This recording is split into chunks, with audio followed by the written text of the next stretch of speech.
अगर आप बीएड या डीएलएड एपियरिंग में हैं और सीटेट का फॉर्म भरना चाहते हो तो कैसे फॉर्म भरेंगे, ये कंप्लीट डिटेल्स इस वीडियो में आपको मैं बता रहा हूँ। तो वीडियो को आप लोग अंत तक देखिएगा।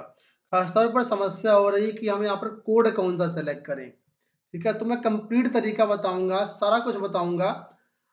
मैं इसमें केवल आपको एलिजिबिलिटी क्राइटेरिया ही बता रहा हूँ, ठीक है, क्योंकि ऑलरेडी मैं एक वीडियो बना चुका हूँ सीरियल कंप्लीट फॉर्म भरने का। तो आप हमारे चैनल पर जाकर के वो वीडियो आप लोग देख सकते हो, जहाँ पर मैंने आपको पूरा प्रोसेस बताया हुआ है, स्टार्टिंग से लेकर के एंड तक फॉर्म कैसे भरेंगे सीटेट का। ठीक है, इस वीडियो में जो आपके डाउट्स थे उनको मैं कवर कर रहा हूँ और उसको मैं भर के भी दिखाऊंगा। तो अंत तक वीडियो को देखिएगा। देखिए यहाँ पर ये वाला वीडियो है सीटेड के लिए, ये वाला, इसको आप देख लीजिएगा, लिंक आपको आई बटन पर और पिंड कमेंट में मिल जाएगा। तो चलिए हम फॉर्म पे वापस आ चुके हैं। अब सपोज करो आप प्राइमरी के लिए फॉर्म भरना चाहते हो, प्राइमरी टीचर के हो, तो सेलेक्ट में जाना है, पेपर 1 क्लास 1 to 5 सेलेक्ट करना है। लैंग्वेज फर्स्ट में जो भी आप लेना चाहें, हम यहाँ पर हिंदी चूज कर लेते हैं, आप हिंदी या इंग्लिश कोई भी ले सकते हैं, बहुत सारी लैंग्वेज है। लैंग्वेज 2 इंग्लिश ले लेते हैं हम यहाँ पर। अब यहाँ पर है minimum education qualification for class 1 to 5। तो सपोज करो हम यहाँ पर टिक कर लेते हैं। अब यहाँ पर कोड सेलेक्ट करने में अभ्यर्थियों को दिक्कत आ रही है। तो जो डीलेड वाले अभ्यर्थी हैं, ठीक है, मैं बहुत शॉर्ट में आपको बता रहा हूँ ताकि आपको समय भी ज़्यादा ना देना पड़े यहाँ पर और आप समझ भी जाओ सारी चीज़ें। तो पहला नंबर देखो, लिखा है सीनियर सेकेंडरी और its equivalent with at least 50% marks passed are appearing in final year of 2 year diploma in elementary education। तो यहाँ पर देखो बोला है कि आपने 12वीं पास करी है और 2 ईयर का जो डिप्लोमा या डीएलएड है उसमें आप या तो पास हो चुके हैं या एपियरिंग में है, फाइनल ईयर में है। तो यहाँ पर आप इस कोड के थ्रू जा सकते हो। पहला ऑप्शन ये है, ठीक है। दूसरा ऑप्शन ये है, सेम यही चीज यहाँ पर भी है, लेकिन एनसीटी रेगुलेशन 2002 के अंतर्गत है, तो ये आपके ऊपर लागू नहीं होगा। तीसरा यहाँ पर ऑप्शन है बीएलएड छात्रों के लिए, जैसे अभ्यर्थी जो इंटर पास आउट हैं और 4 साल का जो बीएलएड कोर्स होता है वो कर रहे हैं, या तो आप पास हो चुके हैं या एपियरिंग में है, फाइनल ईयर में है, तब आप इस ऑप्शन के थ्रू 3 नंबर के थ्रू फॉर्म भर सकते हैं।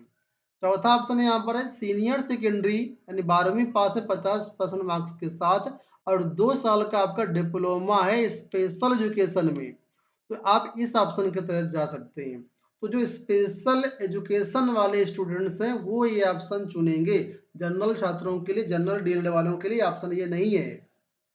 पांचवा ऑप्शन है यहाँ पर है ग्रेजुएशन, आप 50% मार्क्स के साथ हैं और या तो पास हैं या बीएड एपियरिंग में, ये बीएड वालों के लिए ऑप्शन दिया गया है।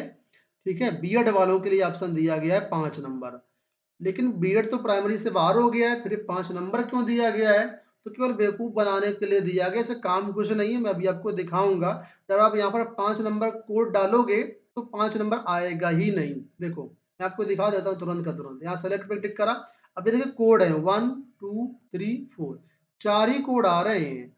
4 कोड के अलावा ये 5वां कोड और 6वां कोड आ ही नहीं रहा। देखो 5वां बीएड बीएड वालों के लिए है और 6वां कोड जो है पीजी विद 55% मार्क्स और जो इंटीग्रेटेड बीएड एमएड है उनके लिए। तो फॉर्म में केवल 4 ऑप्शन तक ही कोड दिखा रहा है, 5वां 6वां नहीं दिखा रहा। तो बीएड वाले फॉर्म भर ही नहीं सकते क्योंकि यहाँ पर कोड ही नहीं है।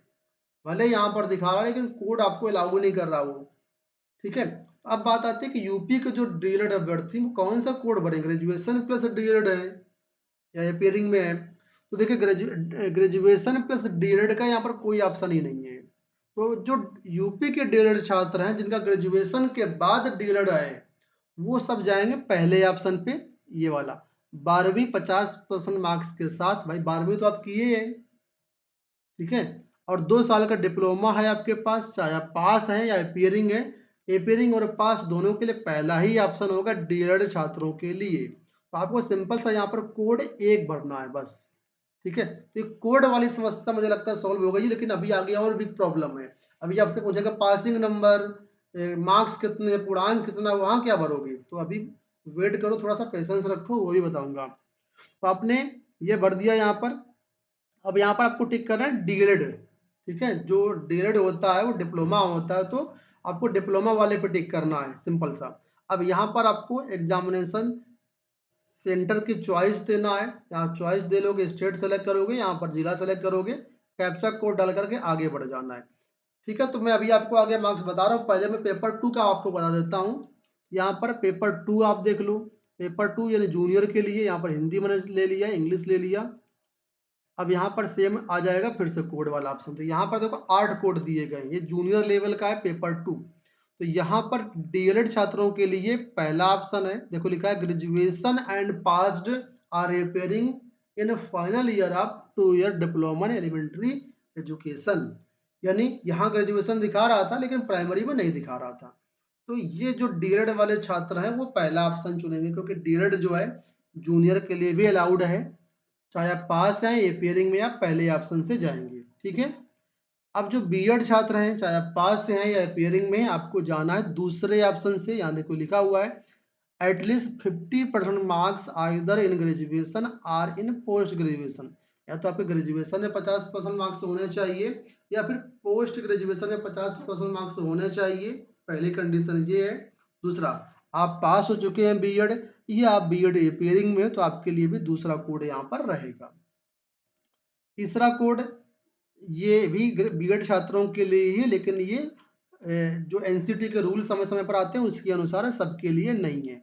चौथा ऑप्शन यहाँ पर बीएड छात्रों के लिए है। पांचवा ऑप्शन यहाँ पर है बीए बीएससी एड या बीएड बीएससी एड। ये भी आप अपेयरिंग में है तो आप इसको चुन सकते हैं, पास है तब भी चुन सकते हैं। इसी तरीके से और भी ऑप्शन है यहाँ पर। फिलहाल हम बात करते हैं बीएड और डीएड छात्रों के बारे में। तो डीएलएड वालों के लिए पहला ऑप्शन जाएगा कोड 1, ठीक है, कोड 1।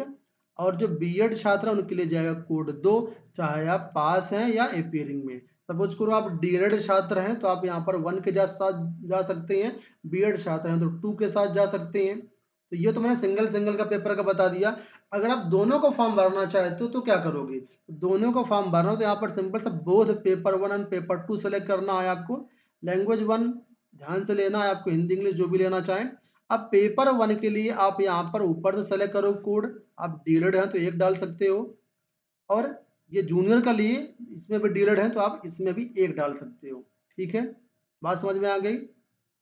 अब कोई ऐसा छात्र है जिसने ग्रेजुएशन मतलब डीएलएड भी किया हुआ है, बीएड भी किया हुआ है, तो आप चाहें तो प्राइमरी में आप डीएलएड भर सकते हैं, और चाहें तो बीएड भी किया तो जूनियर में आप बीएड भर सकते हैं। इस तरीके से या तो आप सेम कोड भर दीजिए, अलग अलग कोड भर दीजिए, जो आपके पास एलिजिबिलिटी क्राइटेरिया है उसके अनुसार आप भरेंगे। अब सब्जेक्ट क्या है पेपर 2 के लिए? तो मैथ साइंस है, सोशल साइंस है। तो आपने बीएससी किया हुआ तो मैथ साइंस पे चले जाना, बीए किया तो सोशल साइंस पे चले जाना। अब यहाँ पर जो एलिजिबिलिटी क्राइटेरिया भरी है उसके हिसाब से आपने डिग्री किया हुआ है या डिप्लोमा किया हुआ है, वो यहाँ पर आप भरोगे और आगे बढ़ जाओगे, ठीक है। तो उम्मीद करता हूँ ये चीज़ें आपको समझ में आई होंगी। अब हम लोग बढ़ते हैं आगे, यहाँ पर कैप्चा कोड डाल करके सेव नेक्स्ट करके आगे बढ़ेंगे। इस तरीके से पेज आपके सामने खुलेगा। अब यहाँ पर पूछना है डिग्री इन एजुकेशन, यानी जो पीछे आपने अपनी डिटेल भरी, अपने डिप्लोमा लिया है डिग्री लिया हुआ उसकी डिटेल अब यहाँ पर भरना है, उनके नंबर वगैरह जो भी हैं आपके यहाँ पर भरना है। तो यहाँ पर पूछ रहा है पास स्टेटस, तो यहाँ पर देखो सेलेक्ट पे क्लिक करोगे। अब यहाँ पर देखो पूछ रहा है पास्ट। अगर आप डीएलएड पास्ड हैं तो यहाँ पर पास्ट भरेंगे, अगर आप पास भर देंगे तो यहाँ पर पासिंग ईयर भरना पड़ेगा आपको, ठीक है। देखो पासिंग ईयर भरोगे। अब पूछा किस यूनिवर्सिटी से पास किया है आपने, तो यूनिवर्सिटी का नाम भी यहाँ पर आपको देना पड़ेगा। नेट स्लो आई थिंक इस वजह से खुल नहीं रहा है। हाँ खुल गया। ये हमने यूनिवर्सिटी का नाम भर दिया। रिजल्ट मोड पूछ रहा है परसेंटेज है सीजीपीए, तो हमने परसेंटेज भी भर दिया यहाँ पर। टोटल मार्क्स यहाँ भरोगे, कितने मार्क्स मिले आप यहाँ भरेंगे। ऑब्टेन्ड मार्क्स से आपको यहाँ भरना है, सॉरी ये मार्क्स परसेंटेज ऑटोमेटिक कैलकुलेट कर देगा, यानी पूर्णांक यहाँ पर, प्राप्तांक यहाँ पर। ये पास वालों के लिए, लेकिन एपियरिंग वालों के लिए आपको यहाँ पर सिंपल से एपियरिंग कर देना है बस। जब आप एपियरिंग कर दोगे तो ये देखो सारे ऑप्शन गायब हो गए, मार्क्स डालने का ऑप्शन, पूर्णांक डालने का ऑप्शन गायब हो गया है, क्योंकि एपियरिंग में तो ऐसे अभी कैसे बता सकते हैं आप लोग। तो यहाँ पर आपको एपियरिंग ही सेलेक्ट करना है अगर आप एपियरिंग में हैं। अब यहाँ पर कब आप पास हो रहे हैं, 2023 में पास हो रहे हैं, 24 में पास हो रहे हैं। अगर आपका रिजल्ट 2000 आने वाला है, 2023 सत्र है आपका, 2023 सेलेक्ट कर सकते हैं। अगर आपने जस्ट एडमिशन लिया हुआ है बीएड में या डीएड में, आपका रिजल्ट अगले साल आएगा, तो यहाँ पर आप 2024 सेलेक्ट कर सकते हो। ठीक है, ये 2 ऑप्शन आपको मिल रहे हैं। कोर्स में एजुकेशनल सेलेक्ट करोगे, यूनिवर्सिटी किसी यूनिवर्सिटी से कर रहे हैं तो यूनिवर्सिटी का नाम तो आपको पता ही होगा। तो जो भी यूनिवर्सिटी है, यहाँ पर आप यूनिवर्सिटी में अपना यूनिवर्सिटी सेलेक्ट कर सकते हो। रिजल्ट मोड देखो हाईलाइट डिसेबल हो गया, इसको भरना ही नहीं क्योंकि हमको पता ही नहीं रिजल्ट क्या होगा क्या नहीं होगा, सिर्फ हम परीक्षा देना चाहते हैं। यहाँ पर इंस्टीट्यूट का पिन कोड डालोगे और आगे बढ़ जाओगे। ये कंप्लीट प्रोसेस था एपियरिंग छात्रों के लिए फॉर्म भरने का। आगे का प्रोसेस सेम है जैसे नॉर्मल छात्र के लिए है, उसका हमने अलग से वीडियो बनाया हुआ है, आप ये वाला वीडियो देख लेना। एंड स्क्रीन पर आपको वीडियो का लिंक मिल जाएगा, वहां से आप सारी चीजें समझ सकते हो। उम्मीद करूंगा वीडियो आपको पसंद आया होगा। धन्यवाद।